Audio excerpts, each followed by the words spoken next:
Hey guys, and welcome back to my channel. It's good to be back. My name is Brandon Gorrie, and I'll be leading you through the important topic of the day. You clicked on this video for one reason and one reason only, and that is to learn how to shoot and edit like Jack Bridgland. I'm going to dive right into that video, but before we do, a message from our sponsors.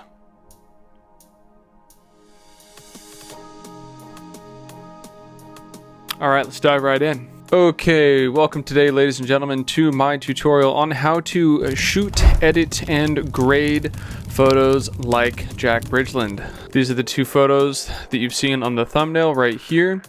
And so today I'm going to teach you exactly how I shot and edited this. Now, first and foremost, let's talk about who Jack Bridgland is and what his shooting style is. Let's basically look at what Jack Bridgland has going on. So immediately here, this is the shoot that kind of started him or rocked him into the world of fame. Now we're going to analyze his photos and look at like how and what we're looking for when we reproduce his images.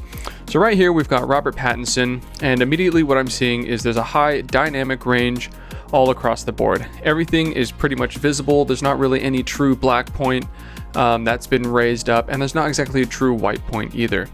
How can I tell this? Well, if I find a way to zoom in first. Boom. So if I zoom in right here, you can look at the highlights, the specular highlights on his forehead, and you'll see that they're not true white. They're dimmed down to a kind of pink gray. And all across the image, you'll see the true whites, just like on the chain, or like that's not technically true white, but it's close enough. You'll see it on the shoulder there. You'll see the reflection on the lip.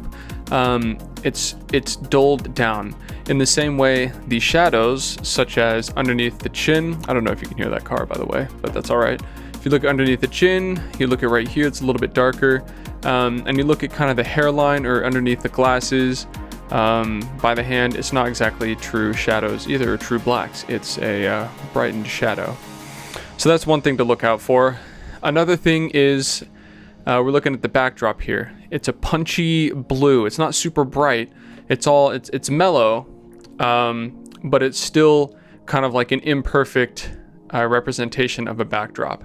We're going to scroll down a little bit more and see what else we can pull from Jack Bridgland's style of shooting. Immediately here, we're seeing the catch light in the eyes. I'm going to zoom in a little bit more for you guys to make sure you can see this. Okay, it just doesn't want to zoom in anymore. That's fine. So it looks like we've got a light underneath them, and you can see that light above them as well. Now we didn't do a catch light underneath when we shot these images. When we shot the images that I'll show you, instead we kind of rimmed from the side, but we'll get more into that later. Something else to look at, again, the specular highlights, they're not so dulled down like in these images, but they're definitely not true white. We've got nice even lighting across the face, which we used a softbox really close up to the face, but we'll get into that. Scrolling back, I just wanted to see anything else. Not shying away from color here whatsoever. Jack Bridgland is not afraid to use color. He's not afraid to use unrealistic color. So let's get into it. I think that's kind of what we're looking at for Jack Bridgland. That's kind of what you should be looking at as a photographer with a developed eye. All right. Now if I go over here, I'm looking for 2281. And I'm looking for 2510. Okay, they're gonna take ages to open up because they're massive. I wanna show you guys how we set up the lights. So I'm gonna do that drawing here in Photoshop when this decides to open. Okay, so here we are in Photoshop, and I'm gonna give you guys basically a rough sketch of how it went down. So first and foremost, let's call this the backdrop right here. Let's call this the model, boom. We're gonna call this softbox number 1, and we're gonna call this softbox number 2. So this is a 60-inch softbox with a grid. What we did was we had a strip box here. I don't know the measurements of the strip box off the top of my head, but I think it was a 24-inch strip box, and it was vertical. So I'm just gonna give the arrows for vertical there. And then we had a tiny little blue strobe in the corner. It was an AD200 shined right at the backdrop. And so what we did with this key box right here, I'm just gonna start editing in yellow so you guys can see, kind of like a darker yellow. So what we did was we had this pointed at the model like that, We rimmed him like this, and this softbox, this strip box, we kind of rotated a lot as well. In that same way, we also kind of rotated this grid as well for different desired effects. But the main takeaway from this is that you really want to work your 45-degree angles. So if this is like boop, boop, boop, boop, boop, boop, boop, boop. If this is 0 degrees, you want to work your 45s, and that's just kind of like true with most photography. So we did that, and then the reason we had the grids on was because there wouldn't be so much spill on the backdrop, and then that's where this little strobe came in at about half power of these guys, and that strobe would basically light the backdrop for us and give us that bluish hue on the backdrop that you're about to see right here. That's kind of the rough setup. You can see the key light. You can kind of see what we did with the key light. We got this whole area of his face, and then at a different power, we did have a strip box kind of right here. You don't see it as much, and it acted more as a fill. So that's just kind of gives you an idea there. In the same way, if you go over to this image, you can kind of see the strip a little bit better. Again, I think I did a better job contrasting than I should have. So here you had the strip box come in, and of course, more so angled above her, kind of like coming this way, kind of over my left-hand shoulder as I'm shooting her. That was the 60-inch light where that's where that came in. And of course, you've got the 80-200 kind of giving us a nice blue fill, but we're going to talk more about that later. So first and foremost, how did these come out of the camera? Straight out of the camera, that's what this shot looked like. Yeah, pretty flat, not a whole lot going on. We've got a taste of blue right here. The backdrop's absolutely disgusting, and we've got an uneven blue over here. Her skin's pretty good. You see, the great thing about using a softbox up close is it's a really soft light, and that grid does a really good job of distributing it in some sort of directional fashion. In the same way, this is what this shot looked like without any grade, any editing whatsoever. I'll hit reset here just so you can see, and the only thing we did do was a crop, so I'm going to crop it back in. So immediately, same thing, we've got nice easy fall off in the skin. It's very soft. This softbox was incredibly close. You can actually see it right here. There's our gridded 60-inch, and there's our gridded strip box, and that's kind of how we used it at that 45-degree. Something I do want to note for you guys who want to go out and attempt this and to get that sort of skin texture as the same as Jack Bridgland, we had an MUA basically lather our models in what looks like a dirty sort of motor oil. We had like a coffee stain or something really cool, and they did a great job at lathering our models up to make them extra wet, if you will. Now that you can see the base image, you'll kind of notice that the way you set up the studio does a lot of the heavy lifting. The editing is kind of just perfecting and guiding it with the color and kind of cleaning up the imperfections. And that's what I'm about to show you guys right now. So first and foremost, I'm just gonna start with this base layer right out of Capture One. I'm gonna go up layer by layer and show you guys what I did and explain the thought process behind it. So here we go. Thank you guys for staying in. And if you are still here and you're enjoying this content, please give me a like and subscribe and comment with any ideas that you have, any questions, and I'll be sure to get back to you. Now, diving right back in. This first layer, it looks like this was just really small stuff that I just want to get out of the way with a healing brush. Boom. You know, you can see those changes, not a whole lot going on. This second layer, I think the second layer was just a base layer that I planned on using for other alterations, but I just ended up not doing anything else to the skin because I kind of like the natural grit to it, and I noticed that Jack Bridgland kind of has the same idea. Now these layers right here, they're going to be generative AI fill.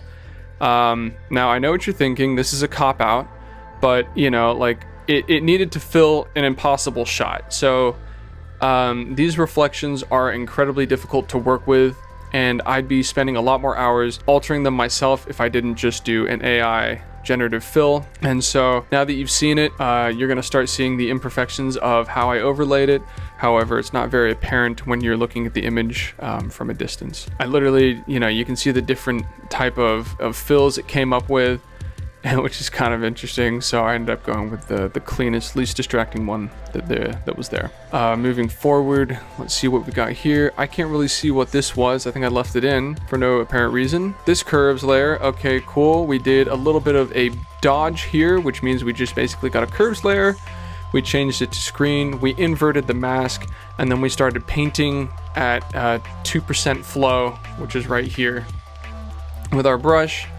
And what we did was we just kind of lightened areas in the skin that were a little bit distracting, just to kind of even it out. Moving on, we consolidated all those layers because we wanted to make some changes and kind of just like cement what we'd done right here without too much alteration and kind of start a new chapter in the edit. Now this curves layer, okay, we just did a very mild S curve, very controlled, just flattening out the image, giving us more dynamic range to work with.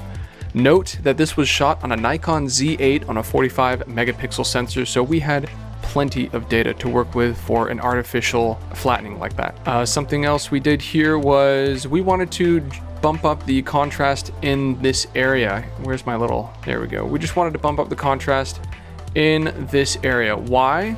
I'll show you. Because this area right here was already more contrasted than the rest of the image. So if I show you why I bumped up the contrast, is to make sure that the attention was still on the face and to kind of outshine this bottom left area. So it's probably a mistake on my part with the lighting. All right, cool. This one curves layer was just adding specular highlight to this cheek. As you can see, it's flickering on and off. Now we're gonna actually get to the color grade itself. Now that we've got the light where we want it to, we're gonna look at these simple color grades. We use color balance and layer application. So, okay, so if I turn this on, this is only affecting the highlights. If I go to the actual properties and go down to highlights, this is the only adjustment I made, and I applied it to the contrast of the image. So I used a mask, and basically this black and white, the lighter the image is, the more, the higher the opacity of the colors applied. And so if you don't understand that, it's a way to color grade using color balance. I'm not going to go into it in this video. This is kind of for people who are more experienced with Photoshop and comfortable with color grading. So maybe I do a video on that separately. Otherwise, I do have a podcast linked below where I explain exactly how that works. Getting to the other side of the grade, the shadows. We gave a nice warm shadow boost, and as you can see here, we've got the exact invert. The lighter areas, which are obviously the darker areas in the image, are they have the increased color and saturation.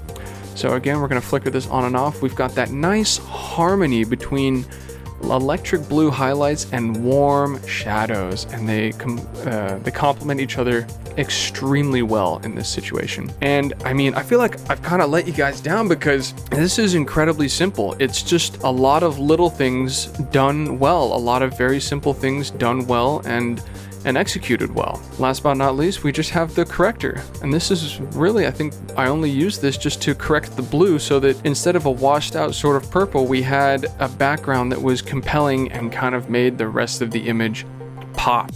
So that's all that one was. Moving on, let's look at our image of Sophia here. We just did Jonah. Let's look at Sophia. This is all on my Instagram. If you want to see the images and the rest of the shoot, you can check my Instagram at Brandon Gorrie. Now, this is the image straight out of Capture One. Something I did, which some of you might find controversial, is I generative filled. I took an image that didn't have the flattering negative space that I wanted, and I literally just generative filled it. So these are the tools that we have at hand as a photographer, and it makes sense to use them because it then makes this image possible. Let's see, we've got a generative expand copy here, and this is where I just kind of cleaned up the mess down here that was the backdrop. If you've ever shot on a white backdrop before in a commercial or just a studio, you know that it can get dirty and it's very easy to see. Here I just use the mixer brush, which hold shift and press B.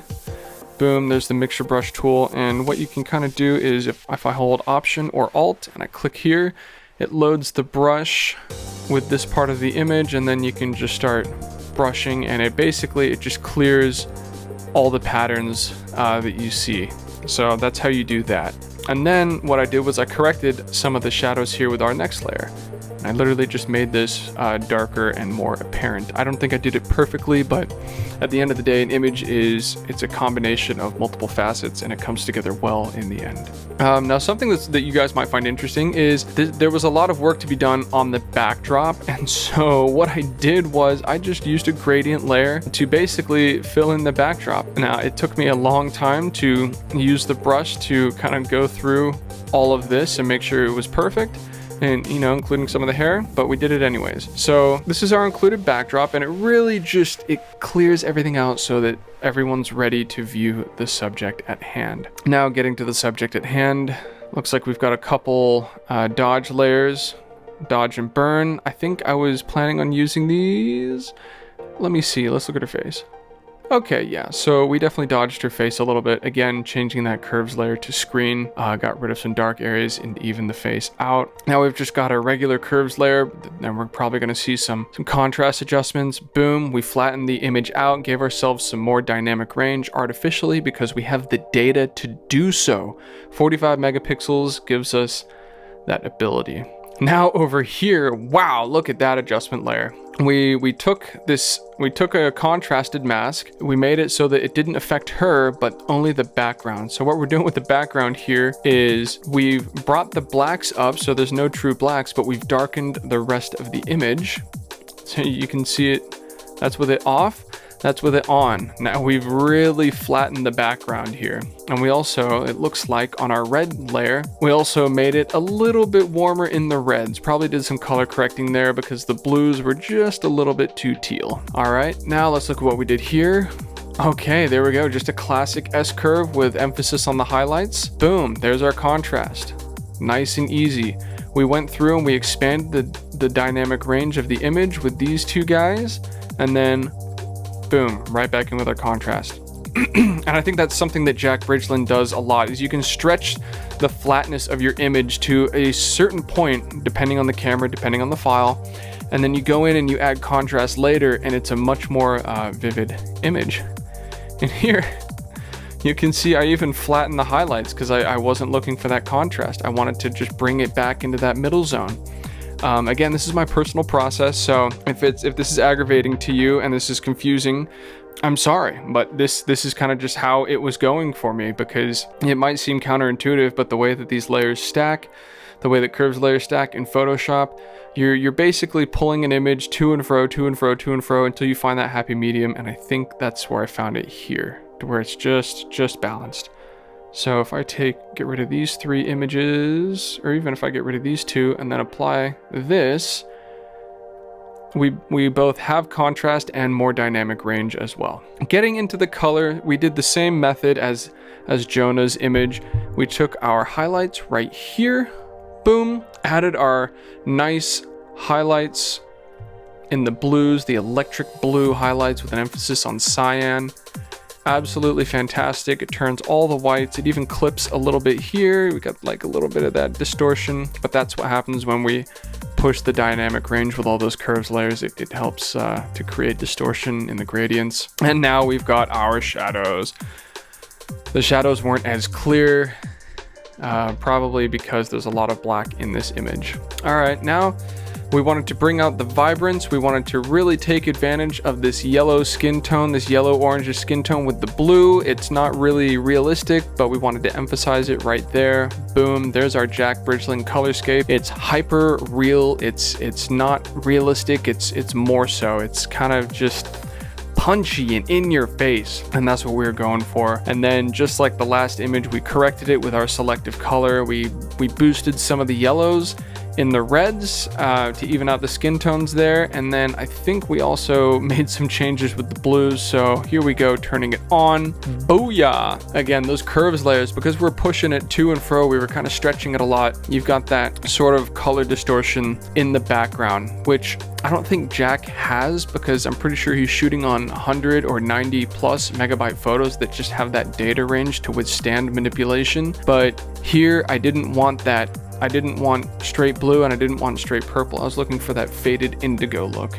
And so that's how I achieved it. Then last but not least, I think we just wanted to clean up some of her hair and kind of make this as editorial and like, you know, higher quality as possible. So boom, what we did there is we just used the clone stamp tool right here. It's if you press S on the keyboard, and basically what we did, I'll reenact it right now, is we basically just, if you hold Alt or Option, load it up on this specific color gradient. It's difficult with a gradient because you have to make sure that the gradient is the exact same. So I'm going to pick right there. That's the same, around the same color, and then we just kind of clean it up like that. But anyways, that's how I did it. That's how I made these two images. So yeah, I'll catch you guys in the outro. As you can see, when you get down to the nitty-gritty of shooting like Jack Bridgland's, it's so much more about setting yourself up with the lighting, and even then it's like super simple. You want as large and as soft as a source of light as you can possibly get as your key light, and everything else you can kind of get creative on. I used a blue gel strobe for the back, and I used a very simple strip light for my rim light. It's like not a super complex setup. Anyone can do it. You can do it. And then from there, it gets even more exciting because you get to design and put together the concept of the shoot that's also totally within the realm of possibility. So that all being said, I hope this video was educational for you. I hope you enjoyed this content. Leave a like, leave a subscribe, and I'll catch you later.